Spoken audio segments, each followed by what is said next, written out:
Hi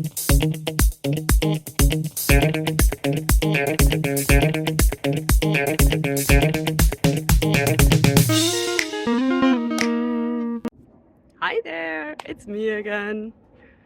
So you all probably recognize the plant that's behind me, right? So the question today is, what will happen if I touch it?